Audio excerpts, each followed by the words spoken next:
Okay, so we're going to talk about some classic math formulas. This is a related rate question. This is a pretty commonly asked question on just about any kind of standardized test.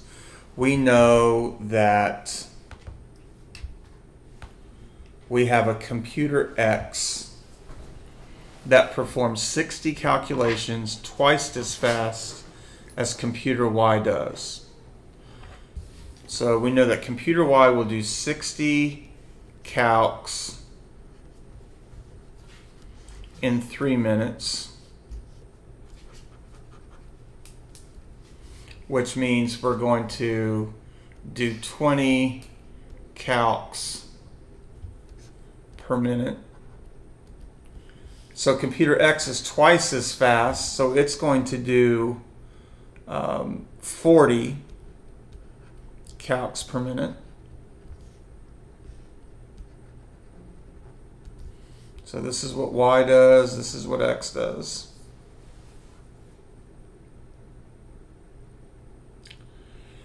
How many calculations can computer X do in 30 seconds? Well, we already know that's going to be half a minute, so it should be half of 40, and half of 40 is 20.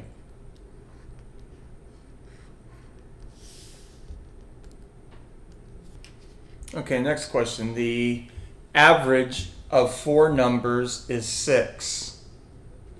When one of the numbers is discarded, the average becomes 5. What's the discarded number? So the way that I would do this, if I have 4 numbers and the average is 6, that means that the total sum has to be 24.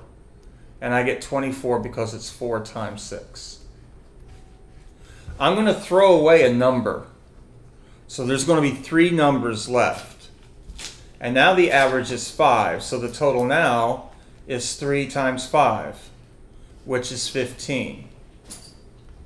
Which means I must have discarded a number that's the difference between these two, which has to be 9.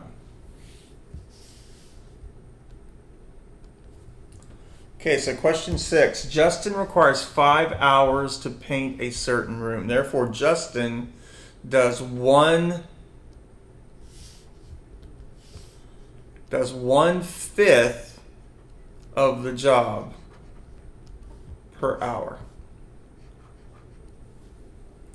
Suzanne requires 3 hours to paint the same room. Therefore, she does 1/3 of the job per hour. If Justin and Suzanne work together but separately, how long will it take them to paint 1/3 of the room? We can add these two fractions. This will be 3 over 15 plus 5 over 15, which is 8/15 of the job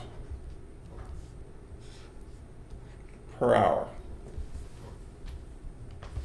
That means they can do the entire job in 15/8 of an hour.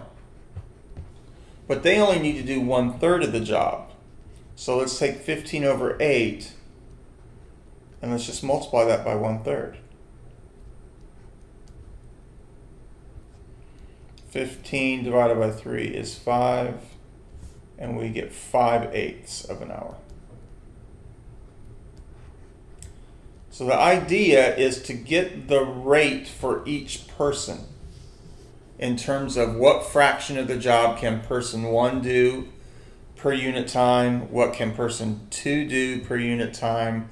Add those two rates together. If I can do 8/15 of the job per hour, then it takes me the reciprocal amount of time, 15/8 of an hour, to do the whole job. The question is asking how long does it take me to do 1/3 of the job. So then I just simplify and get 5/8 as my answer. Okay, what? Scientists use a unique 2-color code to identify each of the test subjects involved in a certain study. If the scientists found that choosing from among 6 colors produced enough color to identify all but 5 of the test subjects, how many subjects were in the study? This is going to be an arithmetic sequence. So you have 6 colors, and you're going to use any 2. So let's start thinking about this. Let's say the colors are red and blue and yellow and green and orange and violet. And I can use any 2 colors. So I can use red and blue. I can use red and yellow. I can use red and green. I can use red and orange. I can use red and violet. By the way, that's 5. I can use blue. Now I've already used blue and red. I can use blue and yellow. I can use blue and green. I can use blue and orange. I can use blue and violet. By the way, that's 4. Okay. I can use yellow and green, yellow and orange, yellow and violet.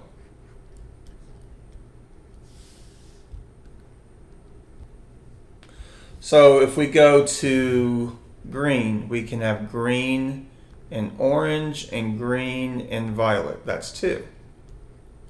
We can have orange and violet. That's 1. This is a simple arithmetic sequence. 1 plus 2 plus 3 plus 4 plus 5 is 15. And the question tells us there's 5 that I can't identify, which means there's a total of 20 test subjects. And that is answer choice E.